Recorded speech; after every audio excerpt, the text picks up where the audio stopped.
Hello, welcome to the Sauce Podcast. We're talking about all things St. Louis hospitality. I'm Lauren Healey with Sauce Magazine, and today I'm here with Josh Smith, owner of Neon Greens, which I think is the coolest salad concept I've ever been to. Thank you. So why don't you tell us what's so special about your restaurant? A lot of things. I would say the most unique aspect of it is that we grow a majority of our lettuce on site hydroponically. So cool.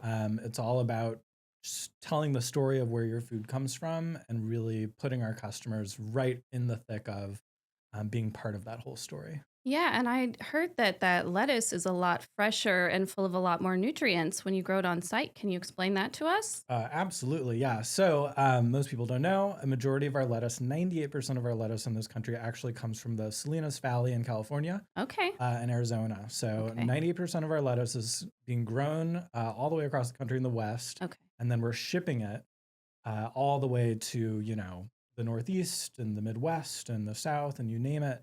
And over that period of time, between harvesting and it getting into your refrigerator, it can be anywhere from a week and a half to 3 weeks. Think about, if you have something in the garden and you harvested lettuce and you put it in the refrigerator for 3 weeks, it wouldn't be looking great. It would wilt away It and would wilt die. away. Exactly. So there's a whole reason that agriculturally we had a system that we had up until the sort of early 1900s when we at that point scaled it in a way that we needed to, but Right. we've gone a little bit too far. So Yeah. bringing it back to basics. Okay. And so, how much lettuce are you growing there? We're growing about 3 acres worth in just 800 square feet. Okay. So that's a lot of lettuce. Yeah. We do the equivalent of about 10 cases of lettuce a day. Wow. And we're actually at the point where we do have to supplement a little bit too. So, Well, okay. which is good news. People Yeah. love the lettuce, Yeah. and when we do that, we make sure that we only use as local as possible producers. So we Okay. use hydroponic producers, Okay. predominantly from the Midwest. Okay. And what's the benefit of having this super fresh lettuce? It tastes a lot better, Yeah. more than anything. I mean, that was kind of my light bulb moment when I came up with the concept. As I was growing lettuce hydroponically in my basement. It Okay. was a COVID thing. Was nerding out with YouTube videos, Uh-huh. and the light bulb went off. This lettuce tastes so good. If people had access to lettuce that tasted this fresh, they'd be really into it, and they are. Okay. I'm certainly into it. So, tell us what's your favorite thing on your menu right now? We have a collab with Salt and Smoke right now that is Oh, so good. okay. It's sort of an homage to Chinese barbecue and also Ooh. embracing just the end of summer. So it's like a late Okay. summer barbecue bowl. All right. It has five spice spiced pork shoulder. Yum. It has a bunch of other really delicious things in it. We concocted a charred scallion green goddess dressing Ooh. that sort of is your typical, it has all the oomph that you want from a green goddess, and it has some sort of Sichuan vibes to it with the charred scallions and some other spices. Okay. It's really good. I need to come there immediately. It's Yes, been too long. highly recommend. Okay. And Mhm. then what are you eating right now from other restaurants? Oh gosh, I mean, I was at Stu's the other night. Love So good. And Stu's. Soulard. What do you get there? Fantastic. What is it? The scallion sort of pancake roll Oh, with yeah. the beef inside is really Mm-hmm. good. The cocktails are great. They're so Um, good. I'm a martini person, and they make an Oh, excellent martini there. gin or vodka. Well, is there any question? Okay. You Okay. have to specify a vodka martini. A gin martini is just a martini. That's true. That's true. But Well, I'm maybe a snob about it. I don't know if the general population is aware of that. Okay. So I heard that you were living in New York City prior to coming and opening Neon Green. So can you walk us through like what you were doing there and how you landed here in St. Louis? Sure, yeah. So I grew up here in St. Louis. Okay. Lived here all the way up until college. Okay. Went to college in Pittsburgh, and then right after that, headed straight to New York. Okay. I grew up in theater. So Okay. that's my primary education and what I spent the first part of my life doing a lot of, Okay. specifically design. So I was trained in college as a set designer and a lighting designer. Okay. Moved to New York and worked for Broadway designers as an assistant and associate, worked on some Broadway shows, and then sort of by happenstance transitioned into film and television. Okay. So I worked as a set designer, art director for a lot of TV shows for about like the last 6 to 8 years of living in New York. And then COVID hit, everything shut down. I moved up to a little cottage in Connecticut to sort of avoid the city.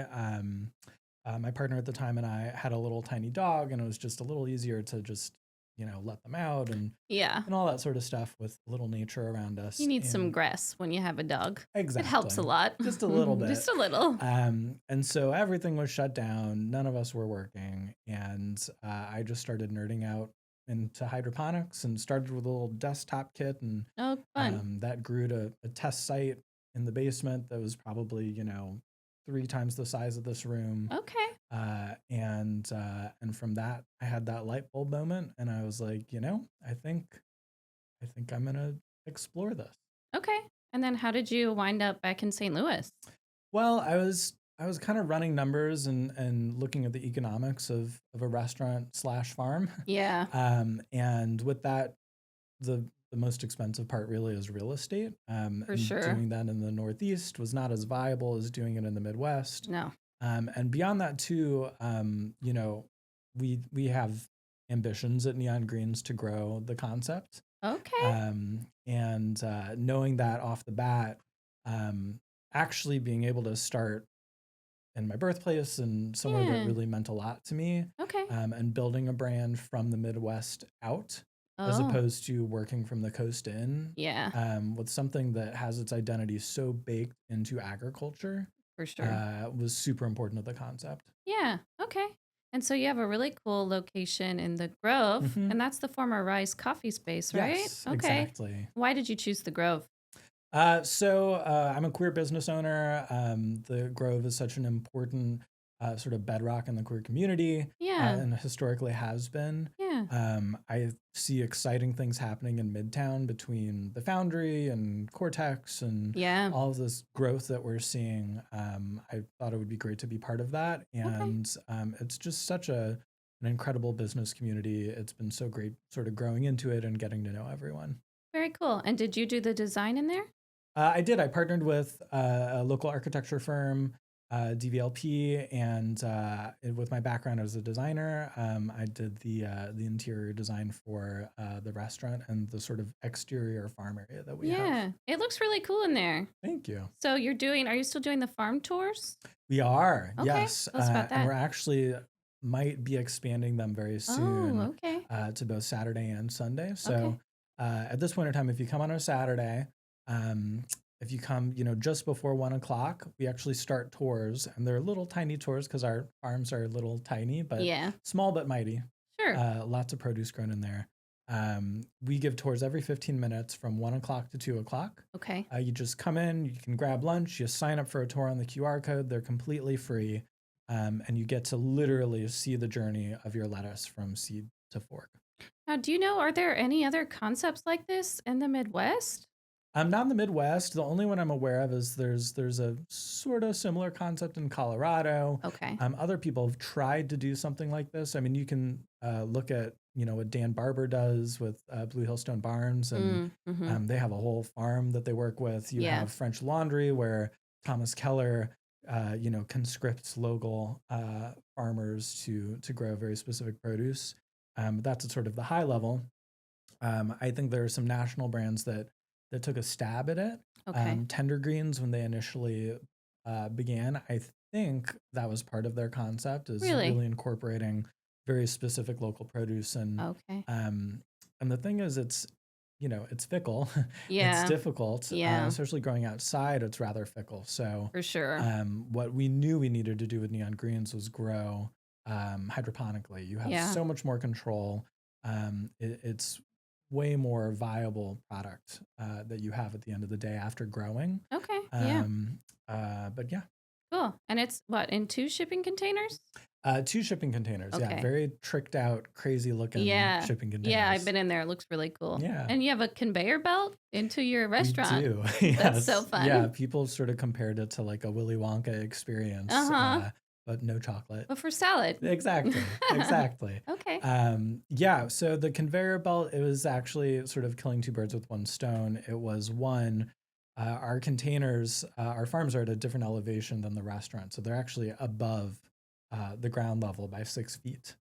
So it was a challenge of how do we actually get the lettuce into the restaurant? Yeah. We would have maybe had to hand it down over a wall, but then the kitchen was in the wrong spot. So it really was a design solution Okay. for efficiency, but also it helps tell the story and you really get Yeah. to see the process. And now a word from our sponsor, LHM, which has several amazing properties around town, including Westport Plaza and Union Station. Union Station just debuted 3 new rides, which are perfect for a fun family outing. They also just launched their Pirates and Pumpkins event at the aquarium, which is so fun to bring your kids to, and that'll be running now until November 2nd. Now back to the episode. Nice. Okay. So you're talking about expansion. What do you have in the works? Well, so one fun new thing that we have in the works actually is earlier this year we debuted a small sort of pop-up breakfast concept, Right. and we called it Biscuit Town. Okay.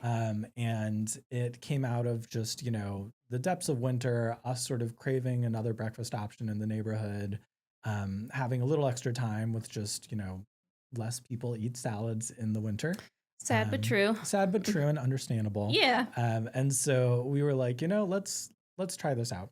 And we started it as just a sort of a ghost kitchen, and then people started coming in, and we were like, okay, well maybe it's not a ghost kitchen. Yeah. And it was popular enough that we're starting it back up. Okay. So it ran from February to May, Okay. and then end of May, we were like, we're gonna put it on pause for a second. And we're really excited to open it back up with more days of service. So it was a Oh, 2-day concept, right. 2-day-a-week concept before. Now we're doing 5 days a week. Great. So starting mid-October, and the specific date will be announced soon. Okay. You'll be able to come to our Grove location and get a biscuit and coffee. Oh. Biscuits as sort of breakfast sandwiches, egg and cheese, sausage, egg and cheese, bacon, egg and cheese. Okay. Thursday through Monday. Love it. Yeah. Great. Yeah, And yeah, then what yeah. about expanding Neon Greens? Are you looking at other locations? I am, yes. We've had lots and lots of feedback that the county is hungry for one of these neon The county greens. loves salad. The county loves salad. Everyone loves salad. Everyone loves salad. I know I do. So yeah, we're looking for to see County. what pops Okay. up. Well, you'll have to let me know. I'd be very interested to share with our readers. We'll absolutely let you know. Okay. Cool. Yeah. And what do you do in your free time? What do I do in my free time? What free time? Yeah, I get that. I mean, the whole eating out, I just love getting to see the culinary scene here in St. Louis and So seeing good. what grows and changes and who's doing what. And there's just like the expression here, culinary expression is pretty incredible. Yeah. I like getting outdoors a lot. Okay. Love going outdoors. Are you a hiker? I am a hiker. Okay. Yeah, I discovered Shaw recently, and I grew up Oh, here. yeah. And I don't think I ever went out when I was young. Really? So in the past, 5-6 months, I've been going to the Shaw Reserve a lot. Cool. There are 18 miles of hiking trails Whew. there. Do you do all of the Um, miles? Not all at once, Okay. no. How many are you doing at once? I don't know, maybe like five That plus, seems something like that. perfectly reasonable. Yeah, and it's beautiful and the weather's getting better, but it's yeah, that's been fantastic. Okay. Um, and then just like, a lot of sort of culinary ideation. Okay. We change our seasonals about 4 times a year. Okay. So whenever our most recent seasonals come out, that day we start working on the next ones for the next Okay. season. Okay. Tell us about those collabs. I know you've partnered with a lot of really cool spots around town. Yeah, it's been sort of like a best of like some of the Yeah. greatest culinary talent here in St. Louis. We did Grace Mead and 3 was our first collab with Right? Rick, and that has gone on to our main menu, the Thai barbecue Oh, salad, yeah. I which love that is one. so great and one of the most popular salads by far. From there, we went to Lauren Healey, incredible. Did the Balkan, which everyone loved dearly. Gotta love them. And then Kui Okay. Tran after that, Okay. of Miley Right. and Nudo House. Mm-hmm.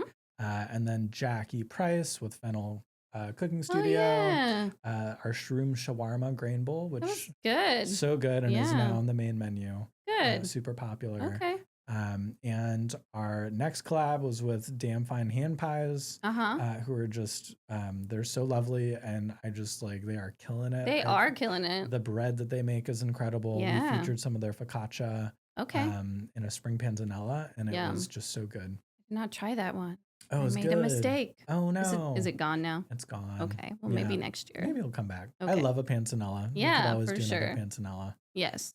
And then currently it's Salt and Smoke. Okay. Yeah. Which the barbecue empire. Yes. Okay. Yeah. And can we talk about your chewy cheese bread? Because I don't think that anyone should go to Neon Greens and not get at least one, especially the chili crisp. Yes. Yeah. It's so that all came from when I was growing up. Thanksgiving is like kind of my Super Bowl. I just like I love cooking. I always have, and it's so much fun, and it's such a great way to like explore different ideas and cultures in just like lots of different sides. And something that I found on the internet, or maybe it was on Food Network, or I was watching a Travel Channel documentary, or I don't know. I think, maybe like 16 or 17 years old. Small Josh was Small Josh was enthralled by these sort of like chewy cheesy breads that I saw on the television, and I looked up a recipe. It's so good. And ever since then, for Thanksgiving, I would always make those. And it's based on a Brazilian cheese bread called pão de queijo. Right. And it is completely gluten-free. Uh-huh. It's great because it's a blender recipe. Oh, is it? So it is nice. One of the easiest things that you can make at home. There's lots of recipes online that you can look up. And you just blend it together almost like a popover batter. You put it into almost muffin tins. Bake it off. And it's chewy and cheesy, and the chewiness comes from the cheese itself, but also the tapioca flour, right? Which gives it that sort of almost mochi-like and pop-over sort of adjacent consistency. Yeah, it's very light. Yeah. So are you just drizzling chili crisp oil like on top of some of them? We are, yeah. So we have the regular flavor and then the chili crisp flavor. Okay. It's incredible what the chili crisp, because you get the sort of like the soybeans, fermented soybeans that are in there, and the garlic and the chilies, and then the oil that comes with it actually permeates the whole thing as it bakes off. So it becomes a sort of like amber glowing, like beautiful little ball of like zesty umami chili crisp. Please never take it off the menu. We never will. It's very important. Okay. And then you have like a super awesome dessert. Tell us about that. We do. So we have a soft serve that is vegan and gluten-free. And we have two flavors that we swirl. So we just serve it as a swirl. Okay. It is a swirl of a Thai basil flavor and a matcha flavor. Right. You get that sort of herbaceousness from the Thai basil, and then you get that sort of like woody vegetal flavor from the matcha, but it's still sort of well balanced. It's not yucky, I promise. I know for a fact it's not yucky. It's delicious. Very good. And then we serve it simple, which is just the soft serve, or we also serve it as something called the works, which is this crazy sundae that we concocted. And it's the soft serve. On top of that, we put smoked almonds, and then ganmai rice, which is ganmai. It's a type of a brown rice that's actually dried and then used in tea. But instead of using it in tea, we actually puff it. So it's like Rice Krispies. So good. Really delicious. And then we have a vegan miso caramel that we put on top, and sesame nougatine, which is like delicious. A sesame brittle. Yeah. It's really, and we make that in house as well. And it looks so beautiful too. Yes. And I love them because like everyone is like a snowflake. Yeah. They're all a little different. So it depends who's making it.